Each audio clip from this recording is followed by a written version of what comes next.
Ассалаумалейкум Қарақалпақстан. Бізде және бір мәртебе өзіміздің қаһарманлар көрсетуі. Біз халық арасының және бір қаһарманды назарыңызге ұсынбақшымыз. Тұрмыстың ашы дұшысы бар. Өмір атлы жолдың сынаулы соқпақларын басып өтер екенбіз. Қиыншылықтарды жеңгенімізде ғана сабыр атлы тау арқасынан көзал бір бақыт аталушы құяш жарқырайды. Бүгінгі қаһарманымыз да қиыншылықтардағы сабырлылығы, қадал минеті, өмірге деген шүкіршілігі менен көпшілікке үлгі боларлықтай. Бәлкім, апуай кәсібиесі деп ойларсыз. Лекін оның басып өткен жолы хақиқи қаһарманлық. Ассалаумалейкум Гүлзар апай, қалайсыз қарман? Уалейкум салам. Бар бол. Мархамат, көрсетуіміз күзетушілерді өзіңізді жақыннан таныстырып өтсеңіз болады. Мен Нүкіс қаласында тұраман, Дәлміратова Гүлзар. Шаңырақлыман, 4 перзент анасыман. 4 перзенттің анасысыз. Демек, перзенттеріңіз хақында айтып берің. Үлкен балам Россияда жұмыс істейді. Ортаншы қызым Мечколда оқиды, студент. Одан кішкентайы университетте оқиды, студент болам. Екі перзентіңіз студент. Екі перзентім студент. Кішкентай балам мектепте оқиды, 8 класс. Өзіңіз не жұмыс істейсіз? Нүкіс орайлық базарда мант сатаман. Саудамен айланысасыз? Саудамен айланысып, мант сатаман. Өмірлік жолдасымыз екеуміз. Өмірлік жолдасыңызбен біргелікте шұғыланасыз.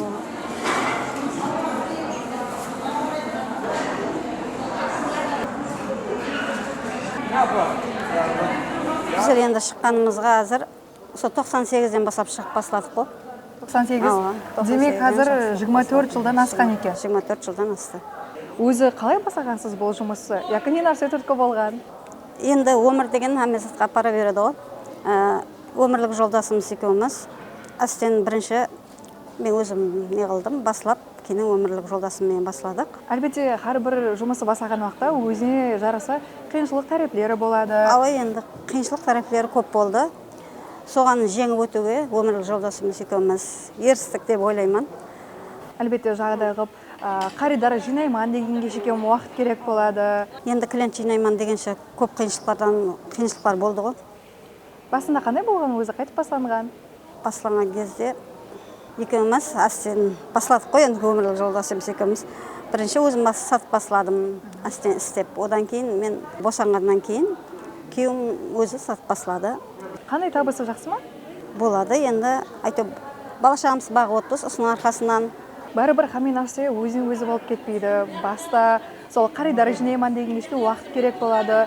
Мантыларыңызды істеп, бірақ базарға келіп, сол өтпей қалып, яқы болмаса сол үйіңізге алып қайтқан уақыттарыңыз болған ба? Болды. Сондай уақытта? Болды, бірінші басыланған уақытларымызда болды ондай уақиялар, бірақ оны өзіміздің балаларымызбенен жедік. Ауысқанын зая қалмайды. Одан кейін клиент жинап басылаған соң, ол қалмайды еш.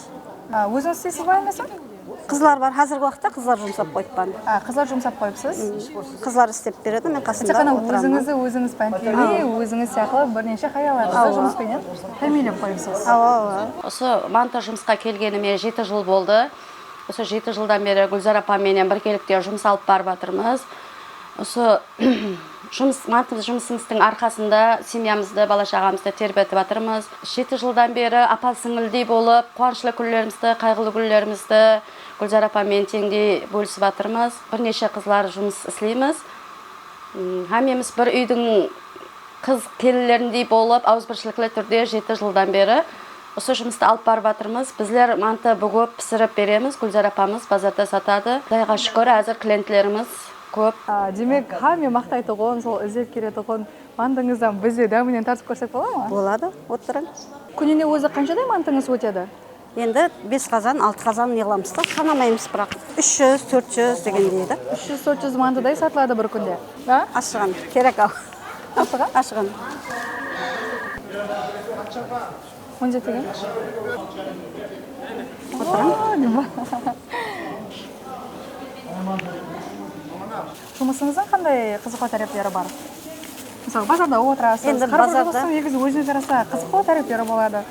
Жұмысыңыздың қандай қызықлы тәріптері бар өзіңізге ұнайтығындай? Ұнайтын тәріптері енді сауда баса-бас болады ғой, сол кезде қызықлар бір болады. Уақыттың өткенлерін білмей қаламыз да.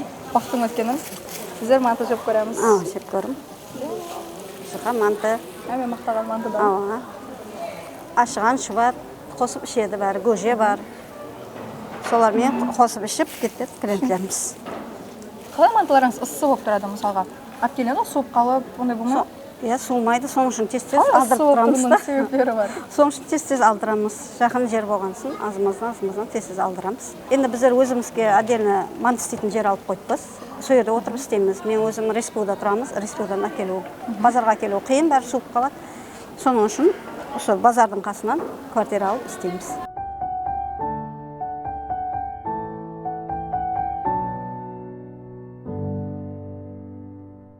Келін 24 жыл ізге қайтамыз, яғни жұмысыңызды басламаған уақытларыңызға. Сол уақыттағы өзіңіз қақын айтып берің. Енді 24 жыл ізге қайтаратын болсақ, жас шаңырақпыз, қолымызда 2 баламыз бар. Өзіміз квартираға шықтық бөлек. Сол квартираға шыққан кезлері бірінші көне қалаға шығып басладық квартираға. Өзімізге алайық 2 көрпеше, 2 кеса, шайнек, қазан, табақ соларды алып шықтық та ең бірінші. Шыққанымызда енеміз сөйтіп берді. Коляска берді енеміз, манты қазан берді. Сол жақтан шығып басладық, ол жақта сөйтіп енді азғантай шығарғаннан кейін онша не қылмайтын, ондай сауда болғанменен ондай бәрібір былай жаумайды да нелердің. Квартира пул деген бар, не бар, ауқат, өпенің несі дегендердей. Кейіннен базардың қасына жақыладық екінші квартирада. Уақытта затларымыз бір ташқы болды. Көбейін кіреді бұрынғыдан, көшкен уақытымызда. Сөйтіп ой жерге келгенімізде қасымызға бір қыз алып жұмсадық. Баламен қиын болып қалды, қатты аңсат емес қой, бәрі қолға қарайды бәрі жұмыс. Пияз турау, қамыр илеу, зуала соғу, зуаланы шарикілеп соғамыз біздер, содан кейін аңсат емес. Қасымызға бір қыз алып басладық та. Сөйтіп астен және жұмысымыз одан сайын не қыла берді. Клиентіміз көбейіп баслады. Одан кейін 7 жыл квартирада жүріп, Татыбаевтан жай алдық. Сөйтіп Татыбаевтан жай алып, уақытта өзіңнің не қыл дейміз мына, өзіңнің қара минетіңе алғаннан кейін бәрібір басқаша болады да. Шаңырағыңыздың тек арығы дарама терегі болманды. Қаялыңыз өмірек жолдасымен біргелікте бастағанбыз деген бұл жұмысты. Енді көп уақыттар болды, баста біздер қиыншылық көп көрдік. Құдайдың айтқандай жасырмаймыз. Әттеге бір күндер жаңағы бір неғыман күлдірен болды, бір тарамат пішпейді.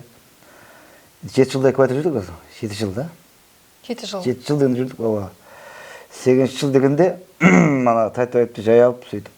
Бұл көздері қызығып, бір тәшкеге салатын ек. Үйден көрпеше, 2 көрпеше апарамыз. Аңсат та, амансат көшіп. Не қылып жүргендік, еман.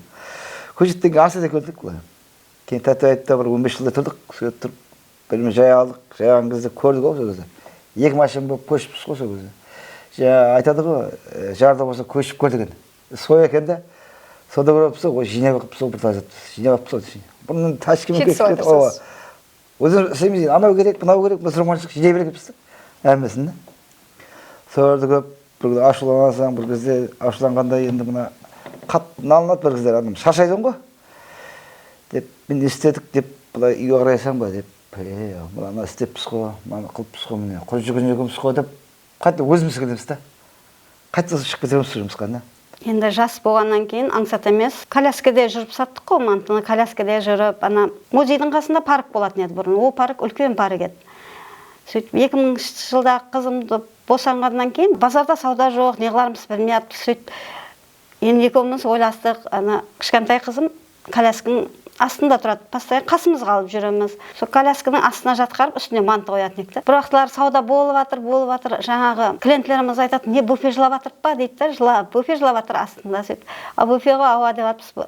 Содан бұл жылаған сайын саудамыздан болып жатыр. Я оны ала алмай жатырмыз да. Теңі жоқ, екеуде. Кішкентай кезімізден бастап, қолында ұстап, біздерді не айтсақ, бәрін айтыр. Қызым, саған яқ демеймін. Тігіншілікке қатынасама яқ демейді. Қолыңнан келген өнерді көрсет дейді. Ол өздері оқымағаннан кейін біздерді оқытып, жастындырмаймын, өзім суперға кірдім. Папам яқ деген жоқ. Қызым, сен математикаға қызығасың, оқи бер деді. Қаттыға өзімнің ата-анамды басқаларға бергім келмейді. Алла тағаладан тіленемін, ауырмасын ешқашан деп. Анам Хамезатты шариғатларды жаратып берген, шүкір. Ешбір қиыншылық көрмегенмен, оған да шүкірлік етемін. Оның бәрі ата-анамның артында. Не қалесем, соның бәрін істеп, папаға айтамын, папа сондай зат керек болып тұрсам, сол күні-ақ істеп берген, сол қатты әкеме рахмет. Қайғылы уақия болды. Папам баяғыда Қазақстанға кетеді. Сөйтіп, har жылы біздер өзілі хамеміз, шаңырағымызбен Новый годты күтіп аламыз жаңа жылды. Сол жыл бірінші жылымыз папамсыз өтті. Рас айтайын, дастұрханнан еш нәрсе жемей өткен күнім болды. Себебі орны қатты білінеді әкемнің. Сол кезде айттым, папаға соны кетемін, папа қашсың? Маған қатты керексің деп. Мен жылағанымды естіп ертесіне-ақ келді. Қатты қуанып кеттім. Еш нәрсе толмаған, но зато папам сау болып келді. Соған қатты қуандым. Елге дейін папаны еш жаққа жібермейміз. Айтып, папамның орны қатты білінеді. Далада көп көрінбесін, Құдайға шүкір. Десемем судан шығар. Қыздарым сол оқады, балаларым міне. Құдайға десе аман шықпаса. Сондықтан бір азу арманым менде Құдайға десе бір келешекте жұмыс бойынша болса, жұмыс мәселесінде бір кіші орын бір кафе я бір шайхана ашқым келеді да, бір өзімнің атынан бір атайлап та. Іс бойынша, бұланша тұрмыс бойынша енді Құдайға десе қыздарым, балаларым сол енді оқытып атпам ғой, ұзатсам жақсы жерге шықса, сол қызығын көріп, қызығын көріп, ақылды болып болсам деймін да. Келешекте мына. Хамиде өмірлік жолдасын қолап қуатлай бермейді. Бәрібір хаял адам сол бір жұмыстың басын ұстап, давам етіріп, одан табысқа шығаман дегенге шекем, бәрібір өмірлік жолдасы оны қолап қуатлауы керек. Сізде қандай болған бұл барада?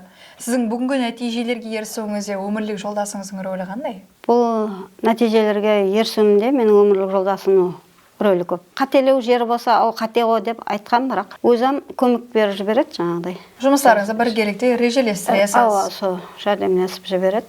Өзі шаңырақтың бекем болуы үшін, олма бір бақытлы шаңырақ болуы үшін хаял адам қандай жол тұту керек деп ойлайсыз? Шаңырақта сыйластық, ауызбіршілік болса, өмірлік жолдасымен бөліссе, сабыр қылса, бәріне ерсет деп ойлаймын. Балалық шағымызды есейтін болсақ, сол кішкентай кезімізде ағайындарымызбенен, енді ата-анам манттан басқа және шарда сататын еді. Бір сезон олан болса, жаңа жыл уақытында. Сол уақытлары мамам ешбір шаршамайтын еді, азанды күндізі манты, обедке таман екеуі шашлик сататын еді, жаңа жыл болғаннан кейін, сөйт кешке таман шарға өтетін еді. Ешбір шаршау деген ол көрмейтін едім мамамнан. Айран қалай бетіне қарап отырдым, қалай шаршамайсыз деп, енді негізі ана деген рас дұрыс айтады. Айтады ғой, бір бақырған кезде, мен не роботпан ба деп бір кезде ойлап қоятын, мамам шаршамайды. Робот па деп, енді кішкентай кезінде қалай ол шаршамайды деген. Ауқатам пісіріп беретін, және бізе кешкеге шаям демлейді, посуданам жуатын еді. Бізе кішкентай болғанда екен, онша араласпайтын еді, істетіп қоймайтын еді. Сондай оқиғалар болды. Кәсіптестеріңізбенен мүнәсебетіңіз қандай? Былай не қыламыз ғой, ұрсып қаламыз, бірақ демде жарасып аламыз. Не қылаймыз, апалы сіңілі дейміз бе, той мерекелерге қатынасамыз. Біргелікте қатынасып тұрасыз? Біргелікте той мерекелерге қатынасамыз. Бір-біріңізден қаридар қызғанып, сондай жағдайлар бола ма? Әме жерде болады ғой. Үйінде жұмыссыз, бекар отырған хаял қыздарға қандай масақат берген болар едіңіз? Қазіргі уақытта имканият көп. Мысалы, кеше біздердің көшемізде Наурыз болды. Көшеміздің хаяллары әртүрлі затлар істеп шықты да. Мысалы, біреулер самса, пирожка, печеный. Хамесінің қолынан бір нәрсе келеді. Келеді да, бәрінің қолынан.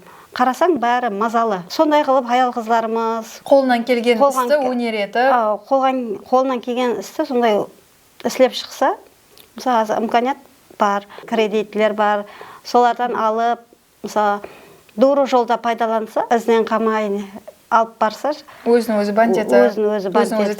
тәмелесе, ізінен қалмаса, қиыншылық жерлерінде сабыр етсе, сонда теріседі деп ойлаймын. Перзентлеріңіздің балалықтағы армалары мерегиясы, сіздің ниетлеріңіз мерегиясы, перзенттеріңіз студент болып жатырды, жоғары оқу орнында оқып жатырды. Қандай сезімдерді сезгенсіз? Қуанышың басқаша болады ғой, бар студент деген кезіңде, жығылды дегенде қосылып жылайтын жығылып қалдым дегенде, енді студентпен деген кезде басқаша қуанасың. Сен айтып, біреу сұраса, оқып жатыр сондай деп. Бәрібір шаңырақта қиыншылықтармен қоса бақытлы күндер де болады. Бақытлы күндеріңіз хақында сөйлесейік. Айтады да, квартирада жүргенде арман ететін ек қой, жай алсақ, не қылсақ деп, өмірлік жолдасым маған жай әперді да өзіме. Сондай уақытлар қуандық. арманымызға жетісіп атпыз деп, машина болса дедік. Ол арманларымызға да жетілістік, Құдайға шүкір деп айтамын. Машиналы болдыңыз. Машиналы болдық. Сол қадал минетіңіздің арқасынан көпшілік мысалға апайы кәсіп деп ойлауы мүмкін, апайы жұмыс деп ойлауы мүмкін. Лекін бәрібір сол мантының арқасынан қадал минетіңізбенен үйлі болдыңыз, машиналы болдыңыз. Әме сол қадал минеттің арқасында. Осы дәрежеге жетілісіп келгеніме Құдайға шүкіршілік істеймін. Әсіресе өмірлік жолдасыма миннәтташылығымды білдіремін.